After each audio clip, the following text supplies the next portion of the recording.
So Microsoft has officially entered the chat. They just launched their first models themselves. Nothing to do with OpenAI, fully done internally. And so jumping in, two models, a voice and a text model. This is annoying.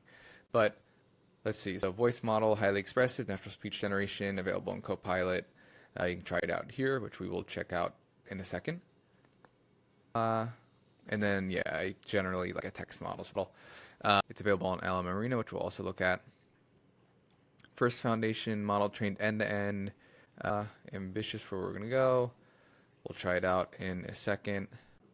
M1 preview, so 15,000 GPUs, which is actually a relatively small amount. Rolling out in phases. Apply for access here. Build the future, blah, blah. So coming to the LM Arena. Under text, which is the only area where the model is available, it currently is coming in at 13th, so right above 2.5 Flash and right below Grok 3, 4.1, and Opus.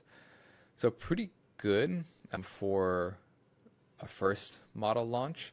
If we look at other similar type of companies, obviously Google is very good at models at this point. If we were to look at Amazon, though, they're very lagging far behind, and at this point are just banking on Anthropic saving them here. So for Microsoft to come to this level out of the gate, I think it's very notable. It's still a far way to go, but a good start for sure. And we'll keep an eye on how this trends in the arena. A couple of interest snippets from X. So this is from Oscar Lee, which we'll link below. But yeah, because it's only available in the LM Arena, you have to basically get lucky that you get the comparison to compare it to a different model. And so in this case, it asked the question, what is the term to describe the fact that in a page of text, the space of each line of text create a pattern running down the page? The right answer is ribbon, which Mistral small gets, and my one does not. So let's see where Mistral, it's 2506. 2506 is 43rd. But that is the thing with these models and these benchmarks, like they're always give or take. You need to really get your hand on them. And currently, there's no way to really start messing around with the Microsoft model. We'll keep an eye on it and start once it is. We'll jump on it. But currently not available. And yeah, so now why don't we check out the real time? What we'll do is we're going to do a little side-by-side comparison with Microsoft's speech and then also OpenAI's speech. So the prompt is give me a guided meditation, help me unwind. Then we'll come over to the real-time playground. We'll say, we don't need a system instruction, but we will click some buttons, start talking to us. Hey there. Great to meet you. I'm so glad you're here. We're going to have a fun chat. What's on your mind right now? We're going to tell it's a meditation specialist, and then, hold on. Sure. I'm here to help. Give me a guided... Of course. Let's do a simple guided meditation. We'll focus on your breath and help you. Let's do a start from scratch.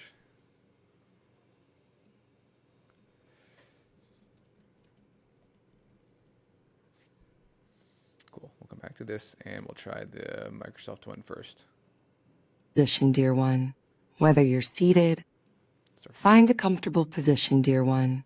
Whether you're seated, lying down, or perhaps even standing still like a serene statue.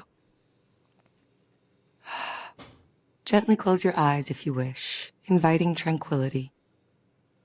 Now take a slow, deep breath in and exhale fully, letting go of the day's burdens. Allow your shoulders to drop, surrendering into the stillness around you. Begin to notice the weight of your body, feeling those precious points where you connect with the earth beneath. It sounds pretty good. There's a lot of use of pausing the breath. It's really crazy how far the audio stuff has come. Let's see how it works over here in OpenAI.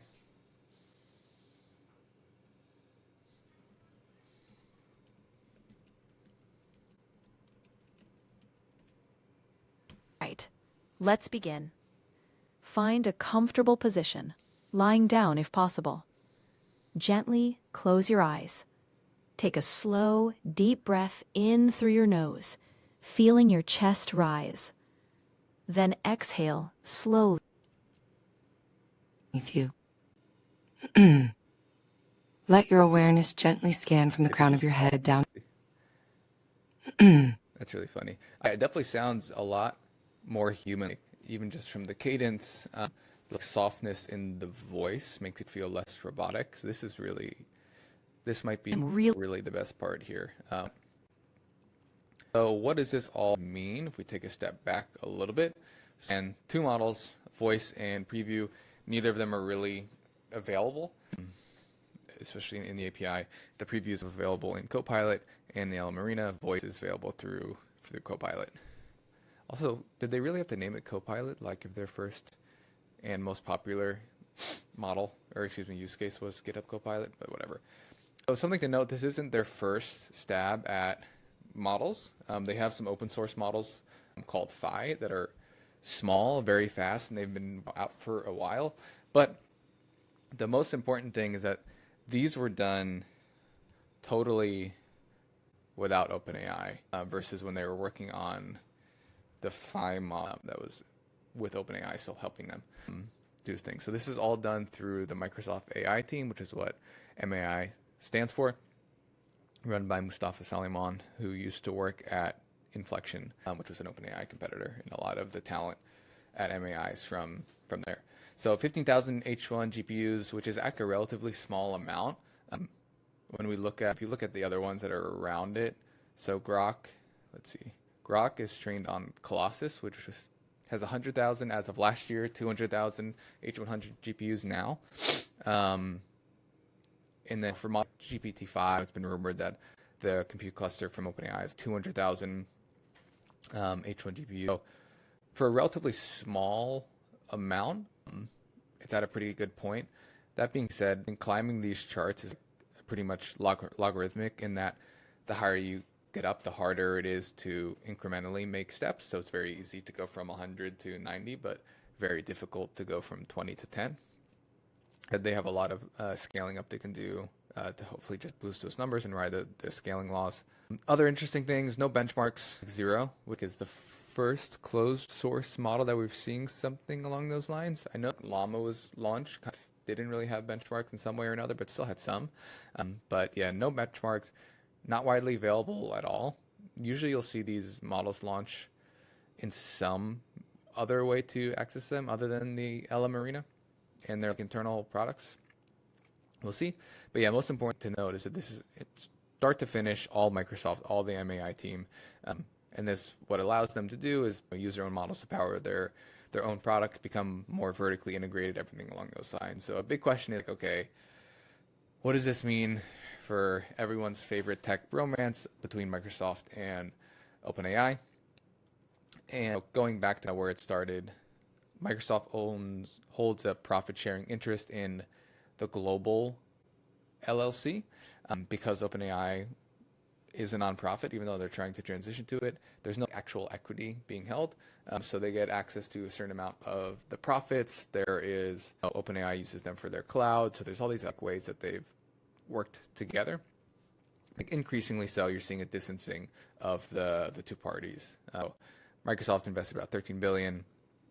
OpenAI uses the cloud infrastructure from Microsoft. It was a pretty straightforward relationship from the start. OpenAI models power Bing, etc. And then a couple things have happened along the way. Honestly, the list is way too long, probably deserves its own video. But for example, last year, for the first time ever, Microsoft added OpenAI to their list of competitors in their annual report, alongside companies like Amazon, Google, Meta, so on and so forth. OpenAI recently is starting to use other cloud providers. They felt that Microsoft hasn't really kept up with their needs from an infrastructure and cloud standpoint. So companies like CoreWeave, Google, they're working with Oracle on Stargate, although that was other parties involved in making that decision. Yeah, you're seeing a more divergence of this, and that's just because Microsoft isn't just going to stay on the sideline. What's like a huge opportunity? You can't just rely on a partner to do that. So it's pretty similar where you have Microsoft, and then you have OpenAI, and then on the other hand, you have Amazon, and you have Claude. So two hyperscalers, big cloud providers, infrastructure providers, and then also in some ways tying themselves to one of these LLM companies. In other ways, now we're seeing more of a distancing from these two. I think these two are actually getting closer. They have a huge infrastructure thing that they're working on. The Amazon models are not good as of now, but I wouldn't be surprised if that changes. Amazon has a lot of catching up to do, though. So currently, these two are much more closer, but they could just be a year behind what this relationship started. In some very quick background, Mustafa Suleyman used to work at Inflection. He was a co-founder of Google DeepMind. He worked at Google DeepMind for a while. A lot of the researchers at MAI are from Inflection and from DeepMind. But yeah, Microsoft lost its exclusive cloud partnership with OpenAI, and that's when OpenAI started to work with these cloud providers to keep up with demand of what they needed. There's also reports that Microsoft backed out of some data center deals to help deliver inference for OpenAI, and so you're seeing a distancing and maybe less of a partnership and more of a competitor relationship between the two. And obviously, Satya is not just going to take this sitting down, so he's investing heavily. And from his perspective, okay, if we're going to help another company do this, we might as well try and do this ourselves. We have all the resources, we have all the capital, we have all the infrastructure. We've probably learned a lot at this point. So this relationship was probably necessary for both of them in the beginning, but as time goes on, they will become more and more competitive, and the opportunity is just way too big to completely ignore it. So that's a little bit about the models, what relationship currently looks like between the two. Hoping we get more access to the models relatively soon. And when we do, we'll run through some testing and report what we find. But yeah, another provider has entered the chat.